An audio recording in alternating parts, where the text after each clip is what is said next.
Thank you for introduction, and then yeah, I'm very happy to talk at this IMU-KIAS Colloquia. And okay, so I'm the last talk of today, and then I didn't have lunch, so I'm planning to finish at 6 instead of 6:15. And yeah, so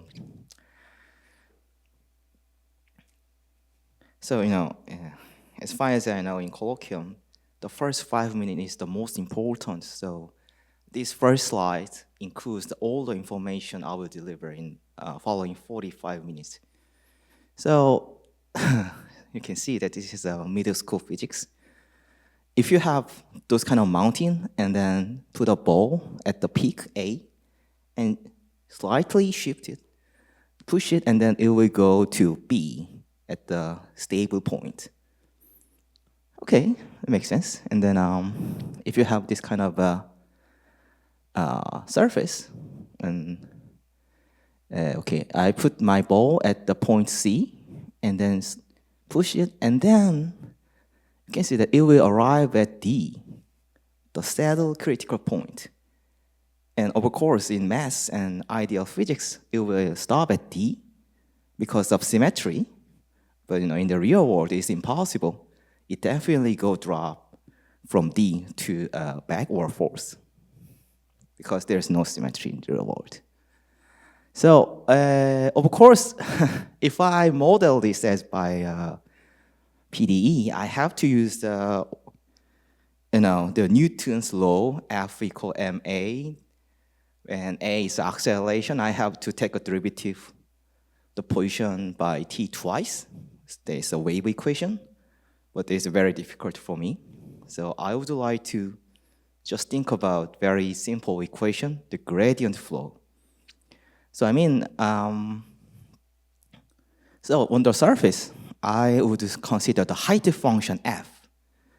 And then if I consider this very standard negative gradient flow, and you can see that the x is a position of the ball, then if I consider this flow, then the position x will describe how the ball is moving. Yeah, and then in math, if I put my initial data as c, then it will end up with d. As t goes infinity, around the d, the speed, the gradient going converge to 0. So you can imagine that, around in the neighborhood of d, the speed is decaying to 0. So it takes an infinite time to arrive at d. Anyhow, and then but sometimes for some reason we don't want a d. I'll explain why. But if you want to end up with d, you can slightly perturb the initial data from c, from backward front, then it will not arrive at d, and then it will drop to the bottom. So this is the thing I will deliver today. So instead of the point, I will consider some manifold, to be specific, some hypersurfaces. And then I consider the space of hypersurfaces. And then instead of height function, I will consider some functional, like area, something like area. And then I will consider the gradient flow, the negative gradient flow, which is the mean curvature flow, the title of today's talk. And then I will consider this phenomenon. So we'll discuss why is the critical point A, B, D of the functional, and then the stability. You can see that D is stable, but A and D is unstable. Yeah, we'll talk about something like that. The only important point is why we don't want D. Why I want to perturb my initial data C to escape to end up with D. Okay, that is my goal of today's talk. So let me talk about the mean curvature flow. So this is just let's say X is some embedding or immersion of some manifolds as a hypersurface. The image is hypersurface. And then we think about the heat equation. So xt equal Laplace of x. And then, somehow if you take a derivative twice, the position vector, you will get curvature. For example, if you have in this curve case, if you take derivative position vector by arc length twice, you will get the curvature, right? Sure, same thing happen in hierarchy. But the only difference is that we have to add up the sum of all the principal curvature in every direction. And then, because this is heat equation, you have a time parameter, it will evolve, it will deform. And some simple example would be sphere. So, sure, this might be so simple if you use analysis, but maybe some of you do not use derivative in the real nowadays. So let me just remind you very, very simple computation. So think about circle and you can parameterize the circle by angles theta. Then x equal cosine theta, sine theta. Then x theta is negative x. So which means that at position x, the second order derivative point inward. This is important here. So in the sphere, the Laplace of x points inward and it shrink. And then, as you can imagine, it has a great symmetry. So somehow it preserves its symmetry as shrinking as a sphere. And then finally, it converges to a point. And just something I want to let you know remind you is, as it shrink to point, as it decrease, curvature get increase. So it accelerates somehow. So the sphere converges to a point in finite time. And then there is some theory that not only for sphere, if you have any convex body, then the convex body preserves its convexity and shrink to a point. But if you just want to see the shape, then maybe it's like the second line, you want to blow up. You just scale up the surface to have some, say, unit volume, whatever, some unit whatever. Then for a convex guy, that will convert to round sphere, exact sphere, round exact sphere. So that's an interesting thing. So somehow it is at the, that point is singularity because there is not differentiable. In the analysis, singularity is a non-differentiable function. So and then so at the singularity, even though your initial data is not symmetric convex body, you will arrive in the symmetric sphere. So yeah, this is just because the property of the heat equation again. Because this is very, very common phenomenon in the heat equation and some other similar PDE. So for example, heat equation describes the temperature in this room, the insulted room. And then if I turn down all the heater or air conditioner, and if there's no the human body, then the air will circulate and then heat will diffuse out. And at the end, you can imagine that, so temperature in this room become constant at the end. So it will arrive in equilibrium. Something like that here, thanks to the mean curvature flow, the parabolic, heat equation, at the end, at the singularity, you will arrive in some equilibrium. Usually that has symmetry. Usually, not always.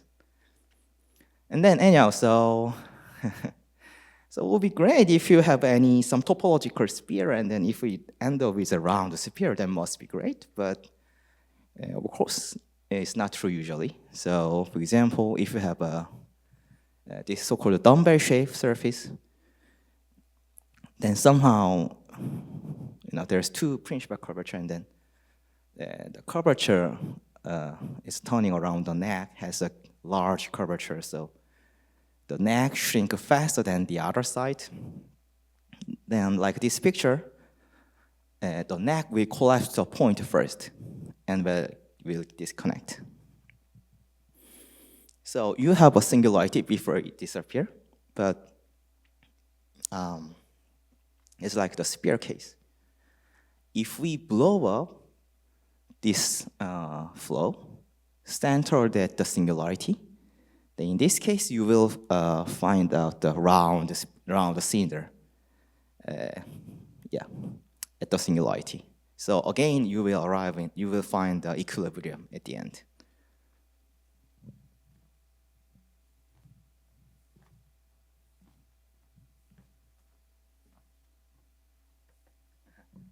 Okay, so going back to the gradient flow. So this is very well-designed gradient flow for the area functional. That absolute value m means nothing but just a area or volume of the hypersurface. And then very nicely, its time derivative is negative of 8, the integration of 8 mean curvature square, so in monotone decrease. So this is a gradient flow for area functional.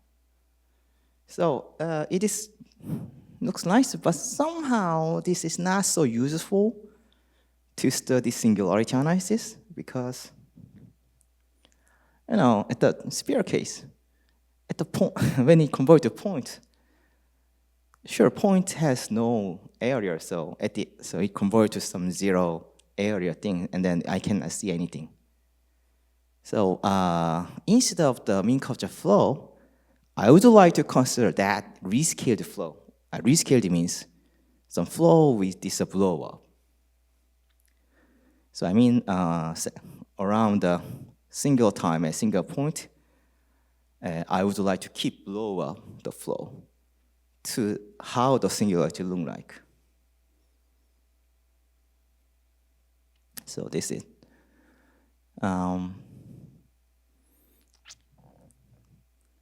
wait. Oh yeah, that.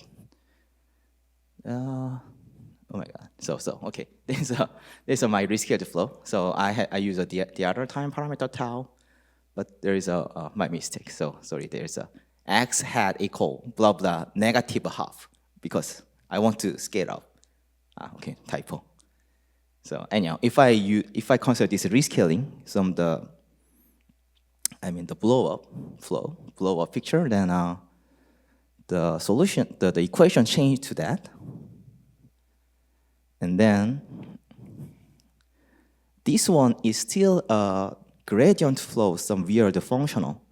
So in this case, instead of considering just the area, I would like to put the heat kernel and then integrate it over the surface.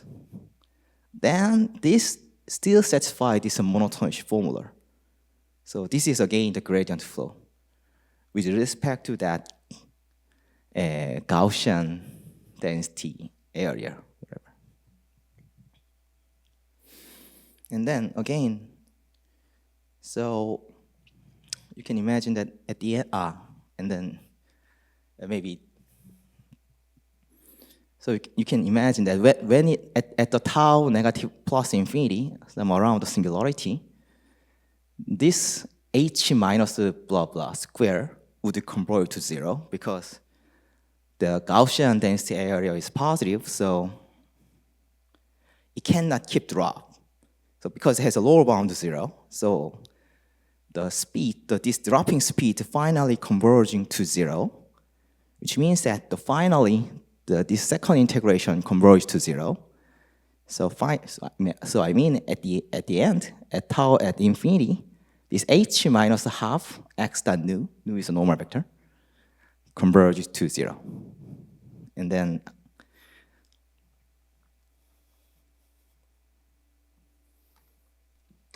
sorry, I skipped some formula, but let me just explain the relation between the equation above and the functional. So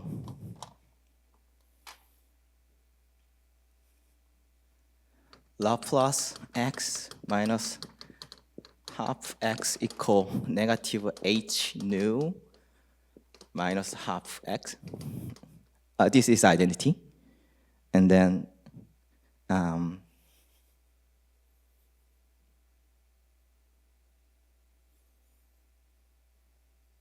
maybe this. Oh, so this must be negative h minus half x nu. Okay, sorry. So that should be positive. So, but anyhow, maybe I can just change orientation. Okay, then that's better. Okay. Oh yeah. So I mean, so if this equals 0, then this equals 0 too.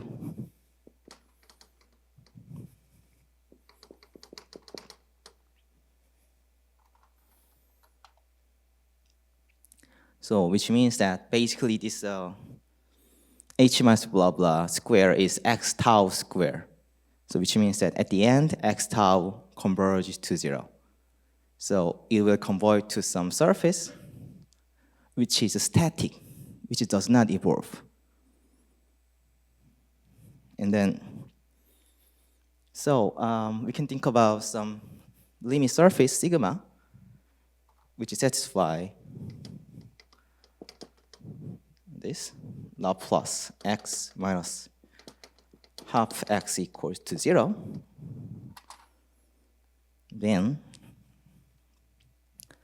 this one is just a so-called shrinker, because if you consider this root t times sigma 1, I mean, this is just a shrinking as time moving from some negative time to 0. This is just a shrinking, preserving its shape. So anyhow, so like a sphere and cylinder. So in this manner, for any random flow, it will converge to this kind of self-shrinker sigma.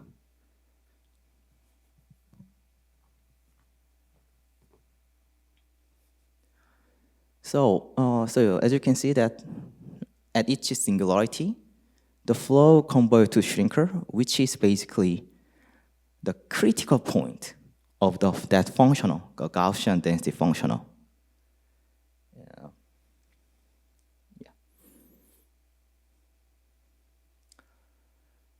So I would like to compare again with the first picture in my flow. Sorry, it's so long, the explanation.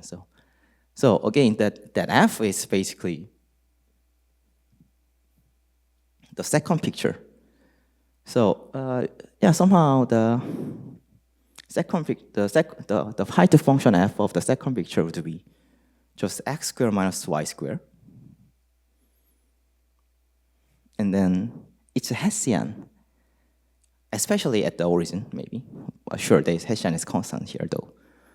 But anyhow, then Hessian is just a negative 2. Minus Hessian of F is negative 2 and 2, and diagonalize diagonal matrix. And then, you have a 2 eigenvector, E1 and E2. And then the E1, the eigenvalue for E1 is negative value, negative 2. And then the E2 is also eigenvector whose eigenvalue is 2, which is positive. And as like this picture again, especially at the D, E1 is stable direction, where the ball is converging to D along the E1 direction. And then E2 is unstable direction, because around the D, if you perturb along the E2 direction, the Y direction, then it escapes from D. So there's unstable. Okay. Now, in that flow again, the differential equation, somehow there is a way to consider linearized operator of the flow. I mean, why is the linearized operator is that if your solution to equation is somehow epsilon graph if there's a very close to the limit solution, sigma, here our shrinker, then you can somehow describe your solution as a function over the critical point, sigma. And then somehow your equation turns to solution to somehow the linear equation. Let me give that picture.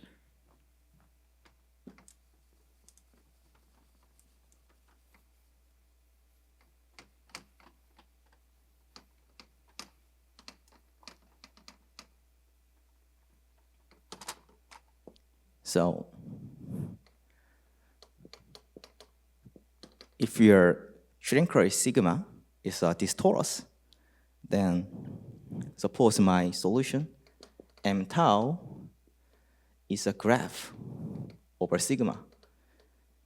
And then, which means that this is some x plus u x tau over nu at x, where this nu is a normal vector, and x is a position of x of sigma. So so graph means that for each point in the shrinker, you have a normal vector, and then you can consider the normal graph over the shrinker. And then suppose my solution is x plus some scalar function u times nu. Maybe you can think about just a standard graph over the Rn, R2. And then there's a further plane. So now you can imagine the plane, xy plane is your shrinker. Then nu one is always z direction, E3. Then always the graph can be written in this way. So just like that. So even though you bend the plane or whatever, you can think about this graph. And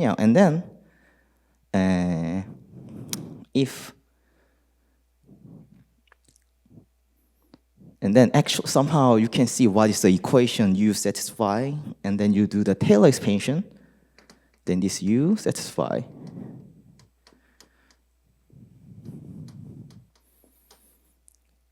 U tau equal that LU, L is that the linearized operator, and times some quadratic and cubical blah blah terms.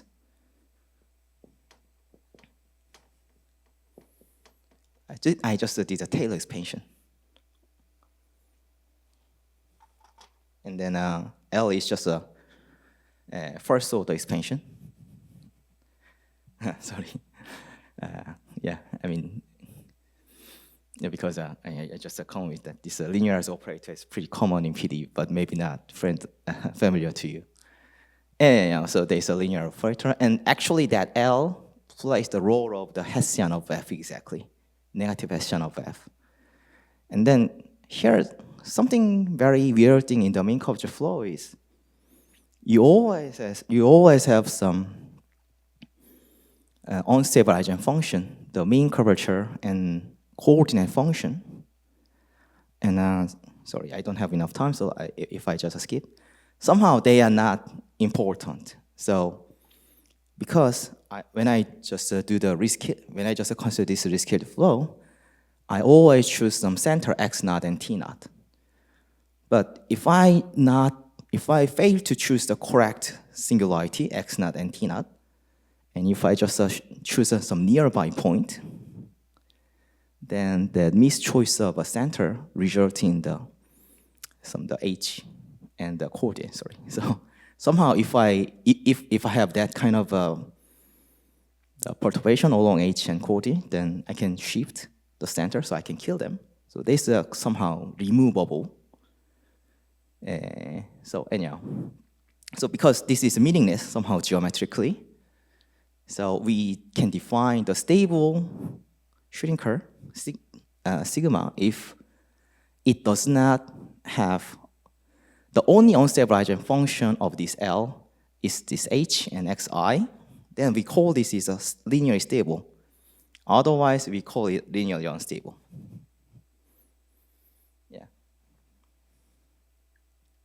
And then there's some beautiful theory by Huisken that I think he proved this in '84. The sphere and cylinder, round sphere and round cylinder, the only shrinking curve is positive mean curvature. So the eigenfunction h, the mean curvature, is positive, then it must be spiral shrinker. And somehow this is important. So many details, but you can forget about from the third one. You can just see the first two items. So first of all, there's so-called the Courant nodal domain theory. Sorry, this is another analysis. So when we have that kind of eigenfunction thing, whatever, this is very well-known theory by Courant that always you have a unique first eigenfunction when your eigenfunction is a scalar function, and then you always have a unique first eigenfunction, and then it is positive. So there is single nodal set, and so if you connect with this Huisken's theory, somehow, so H positive means H is the first eigenfunction by the Courant nodal domain theory. So, and then after knowing that H is the first eigenfunction, somehow you can walk a bit more. Sorry. So that by the coding miniature, you can see that, so the positive mean curvature guys, sphere and the cylinder, are the only linearly stable guys. And then all the possible shrinkers. Actually, there are infinitely many. There is a so-called this donor-like one, which is Ange and Torus. And there are some other infinitely many shrinkers. Discovered by Traub, Ellman, and Ketover, Ungo, and White, and some collaboration of them. So it can be infinitely many and it can have infinitely many genus. So this is crazy. Because imagine that why we do the geometric flow. So, maybe rigid flow is much more famous than the mean curvature flow, because in '82, Richard Hamilton introduced the rigid flow, which is the heat equation of a metric of Riemannian manifold. And then in 2003, Grigori Fellman proved the Poincare conjecture by three-dimensional rigid flow. And then the key point, the most important step of the proof, the theory of a 3D rigid flow, is that the self-shrinker of the 3D rigid flow must be sphere or cylinder. So if you deform the three-dimensional metric, then always the singularity, at the singularity always you can find the cylinder or sphere. So you can do handle body surgery so that you can study the topology. However, in the mean curvature flow, already from 3D, you have an infinitely many different shape of a singularity. Then we cannot do any surgery. In topology, if you want to do so-called handle body surgery, you do the surgery along round cylinders. And if I don't know what is the shape of singularity, then somehow it's meaningless. Especially, you can imagine, R3 is just some surfaces genus. That's easy to think, but from R4, we have to consider homology, whatever. No. Then flow turns to totally useless then. So it was something very annoying. And even for rigid flow, from four dimension, there are again infinitely many different shrinkers for rigid flow. So that was the reason the 4-dimensional rigid flow was couldn't make such a fantastic result yet, like a 3-dimensional rigid flow, because Anyhow, so there's a problem. Then what is the thing we need to do? So stable and unstable. Again, in the first slide, I told you that. So somehow I want to avoid D, the saddle point, the unstable singularity. That is because cylinder and sphere are the only stable guys, like linearly stable. So I mean, even though there are infinitely many different shrinkers, if I can avoid by perturbing initial data all the unstable guys, then always I can arrive in the linearly stable guys, which is the cylinder and sphere. Then we can do the surgery again, like a three-dimensional rigid flow. So there's the goal.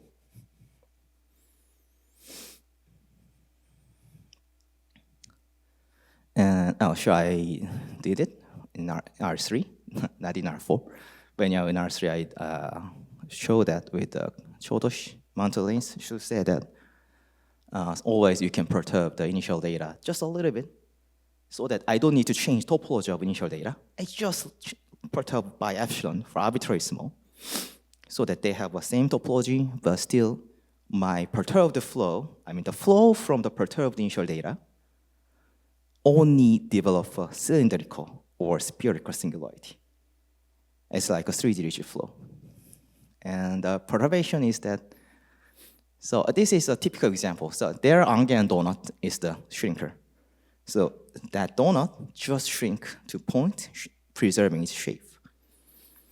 But again, I don't want a donut at the singularity. I want a cylinder or a sphere. Then, for example, we can perturb the donut like the marriage ring. I mean, yeah, just a simple picture. So you can imagine that for the given donut, I just slightly shrink initial data. Then we can show that then somehow we end up with that the ring-like solution. So I mean, at some point that will look like that kind of a symmetric, very thin torus, and then it will converge to circle. And then you can see that every point on the limit circle are singularities, and the blow up them are always round cylinder. And then another way to do it is, again, in the other way, I can make initial data a little bit thicker than the shrinker, like a donut one. This is a thick donut. Then in this case, somehow, the inside the genus shrink first. And then you can arrive in this apple-like shape.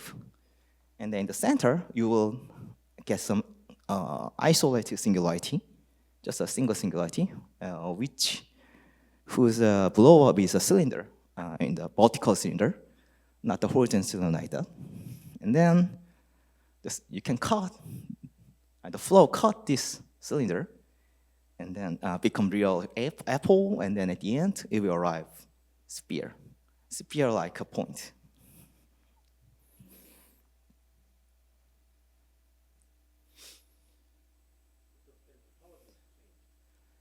That's what we want. But the point is, we don't want to change initial topology, but we just want to change the topology at the singularity to control how to change topology.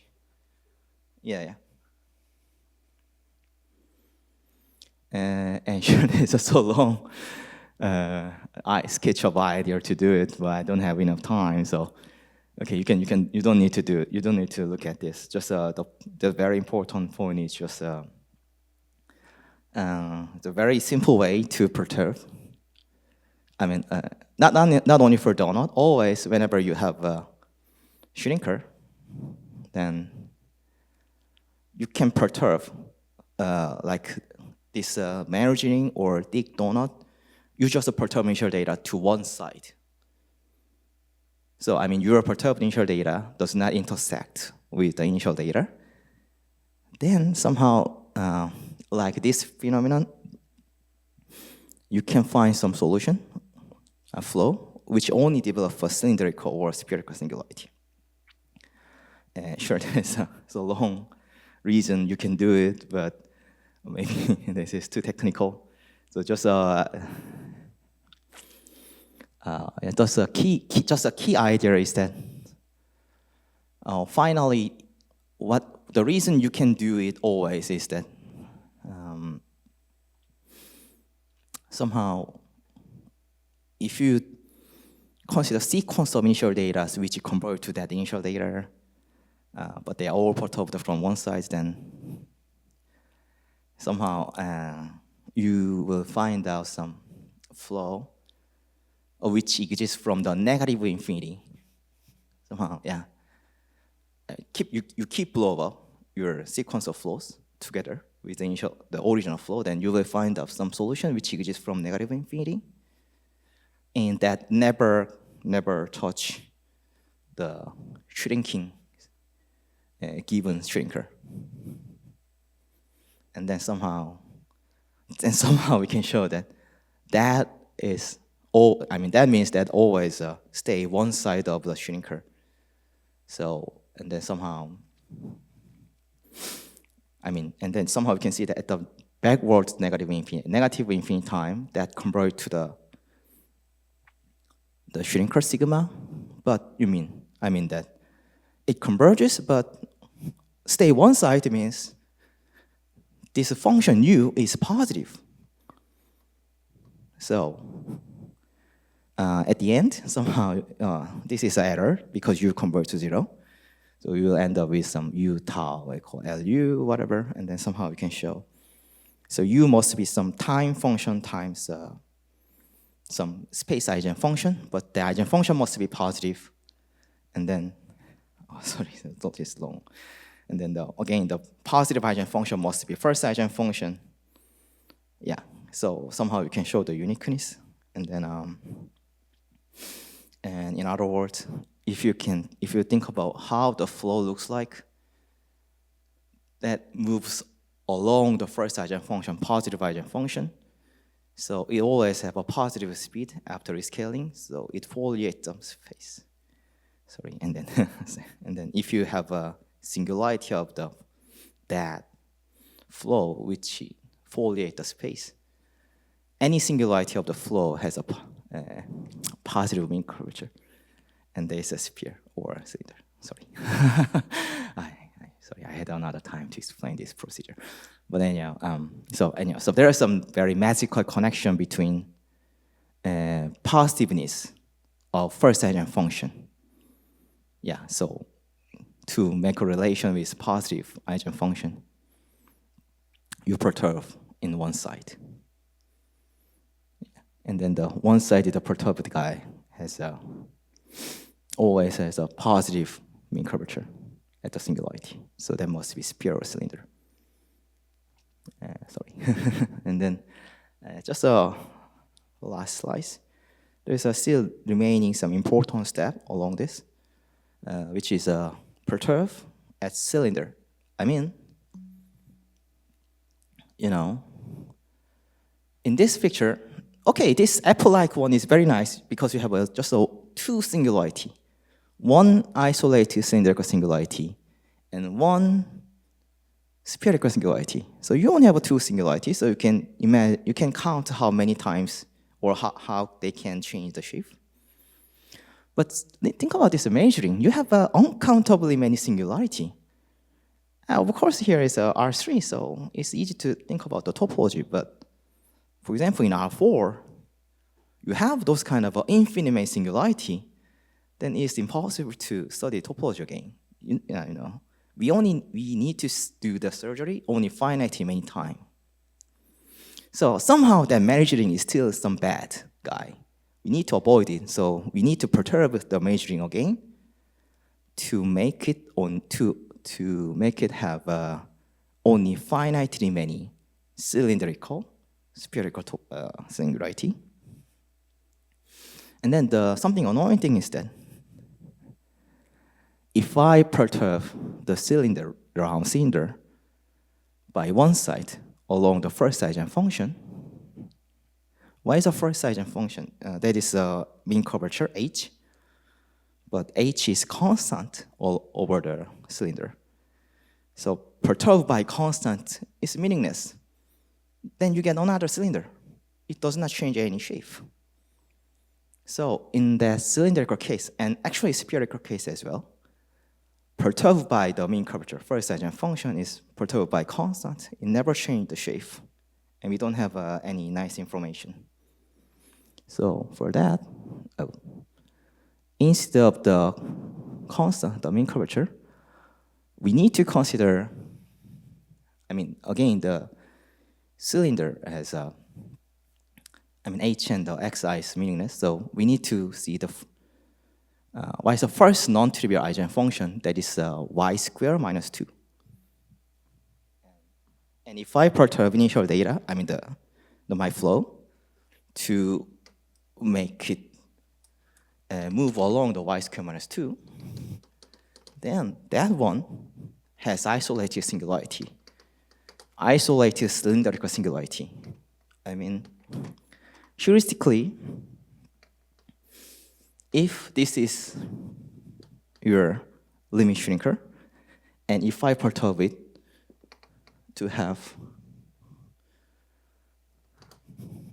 this kind of shape,